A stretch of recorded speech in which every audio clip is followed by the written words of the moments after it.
We are streaming live over at SuperTalk.fm. We're also streaming from that SuperTalk Mississippi app and your local SuperTalk Mississippi radio station. And don't forget about watching us. So we are on your computer, your mobile device. You can head on over to SuperTalk TV. Now, you may have heard of the 4 women who each donated kidneys.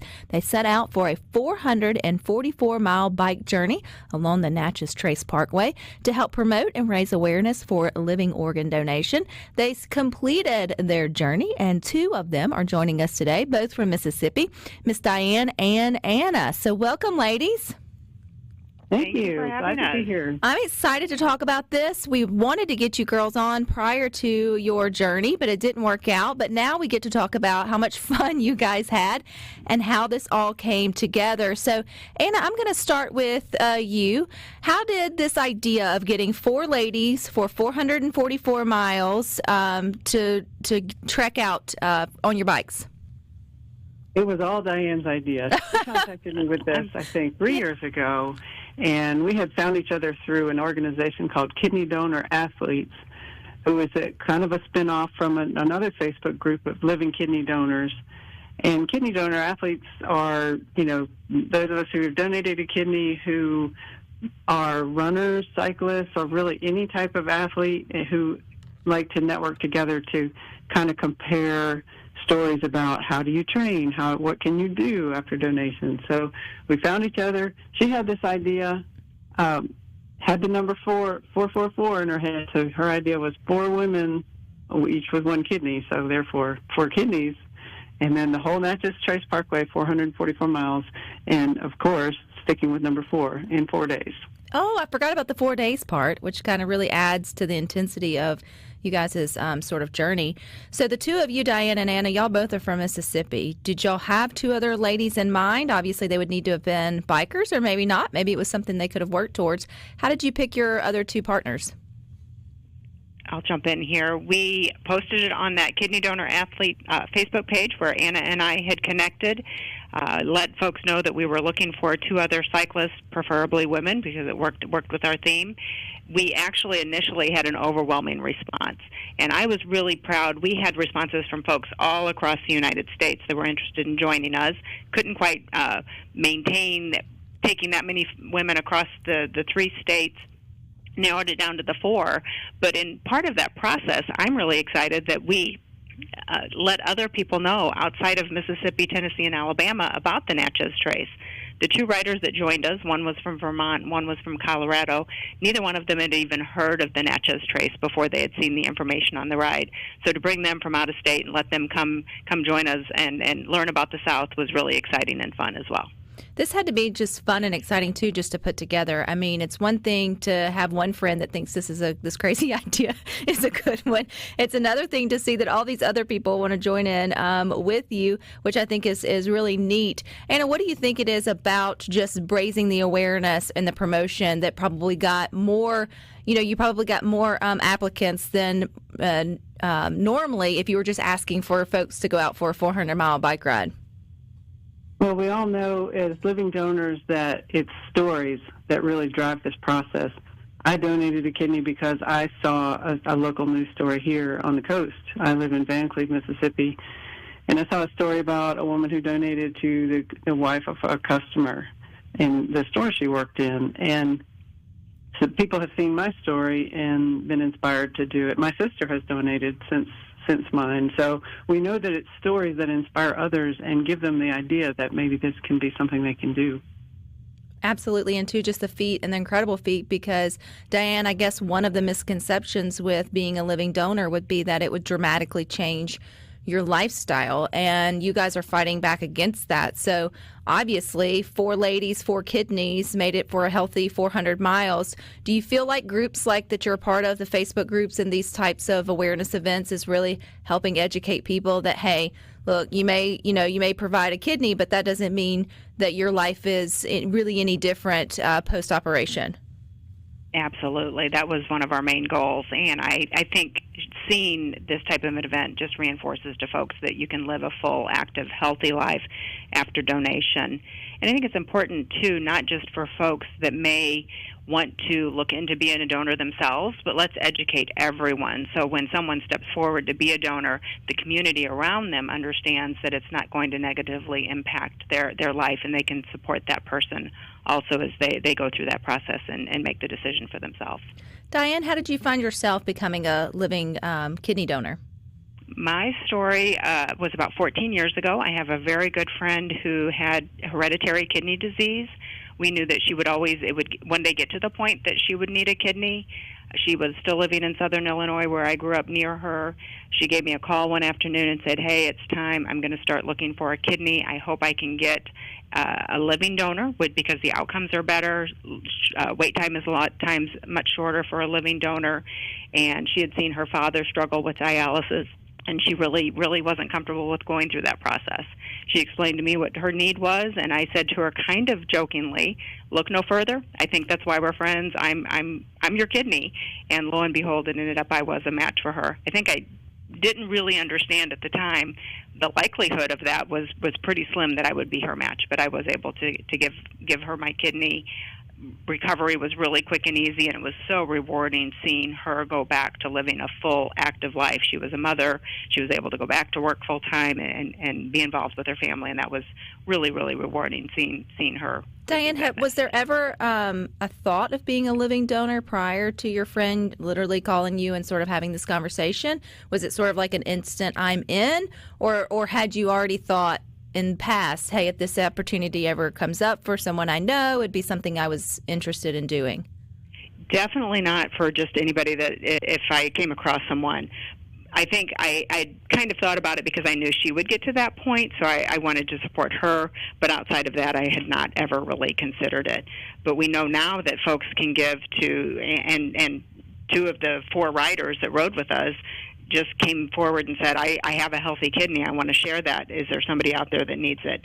And I think that's absolutely amazing that we have people in the world that are willing to do that. And Anna, if someone was listening, wanted to do that, the answer is absolutely yes, right? Like there are more people on a daily basis who are going to find themselves in need of specifically a kidney in terms of needing a living donor. So there's always probably a recipient if you're feeling like that's something you would be interested in. Absolutely. There are almost 100,000 people on the waiting list for a kidney, and deceased donor kidneys are more common. I think, roughly 2 out of 3 kidneys that are transplanted are from deceased donors, but there are not enough to meet the need. So we met some people along our route. We met Jason near Tupelo that is in need of a kidney. He's been on the waiting list for 5 years on dialysis, and dialysis is really hard on the body. A kidney it provides a much better quality of life. Not only do you not have to spend those 20 hours per week in a dialysis chair getting your blood filtered, but you're just much healthier with a kidney because kidneys do so much more than filter the blood. Right. You get to be released back into your life. You get to sort of have the flexibility and the flow to go and sort of do things as much as we are grateful that we have something like dialysis. I think anybody who's ever experienced that or had a loved one absolutely understands that, it really limits life, even though it saves life. And you hope that it's just sort of the gap between getting whatever it is that you need to be able to continue forward. And oftentimes that is a new kidney. Anna, did you know your donor? I mean, you're the donor. Did you know your recipient, or was this something where another loved one or friend you knew came up and you said, hey, because I was inspired, let me step in? Yeah, it was. I had not met him at the time I stepped up to say I would like to be your donor. Got to know him during the testing process. We had mutual friends, and we were part of the same strength training organization called Strong First. But so I knew of him needing a kidney. It didn't really occur to me until I saw that news story myself that, I could do that. So once I started the testing process, I was lucky enough, like Diane, to be a direct match, so I was able to donate directly. Does everybody probably match with somebody? I know that's a silly question, but it feels like, oftentimes you're not a match for the person that you know, but is everybody with 2 kidneys potentially a match for somebody that needs one? I think they can be, and there's really neat process called paired donation and chains, and the National Kidney Registry specializes in this. So a lot of transplant centers participate in the NKR to where you can donate, you can give your intended recipient a voucher So you can pick who you want to donate to. Even if your kidney doesn't go to them directly, they will get one through the process of you donating to somebody else. So that's the way my sister donated. Oh, that's really cool. Okay, stick with us. We've got more with two of the four ladies who donated kidneys and bike road, 444 miles coming up next. You can always find us too on your local SuperTalk Mississippi radio station, but don't forget about watching us. We are on your computer, your mobile device. Just head on over to SuperTalk TV. We're continuing our conversation with two of the four ladies. All four of them donated kidneys, and they set out on a journey on their bike for 444 miles along the Natchez Trace Parkway to help to promote and raise awareness for living organ donation, which we're also doing here today. And we were kind of sharing your own stories, Miss Diane and Anna, but the other story is that you finished this incredible feat on a bike, 444 miles in 4 days. I got to remember that. So once you got your crew, you got your four-lady crew, how did you start training for it or practicing for it or preparing for it? What goes into this, Diane? Training started about 6 months ago, and we were all in different locations, so training was independent. We all kind of came up with our own training plan and followed it, but it was a lot of time on the bike. If we couldn't have long rides, we made sure we were getting in short rides and really pushing, but spending as much time on the saddle and on the bike as we could. Part of training is also hydration and nutrition. Being kidney donors, being any athlete, it's really important to keep up your hydration, but especially as kidney donors, we wanted to make sure we could hydrate while we were riding, so that was part of the training. What hydration worked best for us, what can we eat while we're riding, what upsets our stomach while we're riding, so we know what to stay away from. I think all of us spent probably about 2,500 miles before the actual ride, training and preparing, and I was really proud. All four of us did the ride without a hitch. I'm not going to say there weren't a couple of moments that we were a little tired or really pushing, but everybody looked really strong, completed the 4 days without a problem. It was a lot of fun. Did y'all average 100, and math is hard, so 11 days? The exact average would be 111. We had a couple of days in there that were a little bit longer. I think 126 was our longest day, but all of the days were definitely over 100 miles each. Anna, did you guys stop to sleep or rest, or was this just kind of like a marathon in itself? Obviously, you probably got a little bit of rest, or was that very distinct stopping points along the way? Yeah, we had some good rest. Diane did such a great job planning this, and we had support from several of the facilities that we stayed at. So there were 2 bed and breakfasts that we stayed that catered to cyclists along the Natchez Trace. And then the AC Hotel in Ridgeland and Explore Ridgeland was wonderful to us. They really rolled out all the stops and had almost a party for us when we got there. That was great. So we had luxury accommodations along the way. A lot of people do it, roughing it, camping along the way. We did not do that. Was this ever either one of your, okay, so let me ask this, were either one of you cyclists prior to this sort of challenge? Had you done races before or done triathlons before, Diane?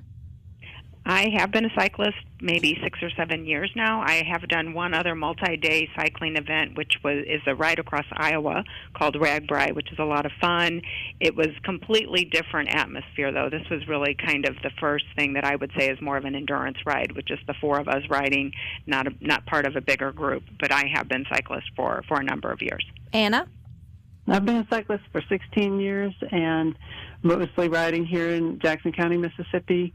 The most I had done was one time about 10 years ago. I did a century ride, which is 100 miles one day, and then another century ride the next day. So that's about the most I had done as far as endurance and back-to-back long rides. So 4 centuries in a row plus extra miles. That was quite a daunting task. I actually had cut way back on my riding because I had started to emphasize weightlifting, and that's where we met last year. At the Mississippi State Championship. So weightlifting is a very different type of sport than cycling. So when I decided to join with this event this year, it was a real change in my training from a weightlifting focus to a cycling and endurance focus. I love, too, how small the community is, but also that we're probably all amongst maybe a living donor or someone we know that has received a kidney and just don't know it. Because Anna and I both were at the Mississippi Weightlifting Championship about a year ago. I met Anna backstage, just got really inspired just by your story, didn't even know you had donated a kidney. And then a good friend had walked in. I was like, what are you doing here? Are you here to see me? She's like, no, I'm here to see Anna. We're both, in the donor games. I was like, what do you mean? What are we donating? And you both had been kidney donors. Ronnie, who we've had here on Good Things, donated to her mom. So I feel like maybe it's just me who's in the circle, but I feel like Anna and Diane, people are getting the message, and living donors are, I won't say popping up everywhere, but it feels like maybe there's more of you out there than we realize. Would that be fair? Yes, I think so. And Ronnie Hayes, she's a great example of, she's done so well in the donor games, which is kind of a CrossFit focus. They do that up in Connecticut each year, championships, and she's awesome. So that there's a lot of us around. Yeah, and I hope we're getting the story out more. I spent years where I didn't really talk a lot about being a donor. Being part of the Kidney Donor Athletes has encouraged me to share my story publicly, and hopefully will inspire folks through that process. But people don't have to be an athlete to be a living donor either, correct? Absolutely. Because you just don't know what people are taking in terms of the story. But the idea is that to dispel sort of those myths. So you two shared your story, and it feels like you both just kind of saw the opportunity once you realized that it was a possibility and jumped on it. Did you guys have any specific questions or myths that you needed to demystify to really solidify you doing it, or was it more for you guys you already kind of understood and was going straight into it? Diane? I don't know that I had any myths going into it. I will say I came across while we were writing folks asking questions that I was surprised were still some myths existing. One of them, a lot of people said to me, well, I hear that the surgery of the process of donating is harder on the donor than it is on the recipient. And I think that's a really old myth, and it was not true in my case. I don't think it was true in the case of any of the other writers. With modern medicine, the technology we have today, my surgery was robotic. It was not very invasive. My healing time was really quick. And thankfully, my recipient healed up pretty quick as well. But I think that's one of the myths that I'm sad to hear is still out there and that folks hear. Anna, is there one you'd like to squash? Well, I was fortunate to have my brother to answer all my questions. He is a nephrologist in Boston, so he was the one that kind of set the idea in my mind several years ago when he told me about living donation. And I think mainly it's the idea that came across to me was that our kidneys, if we're healthy, our kidneys have a lot of extra capacity. So essentially, when you donate a kidney, if you have two, like most of us do, you are giving away half of your kidney function, but that is okay. Half of your kidney function is plenty to keep you healthy.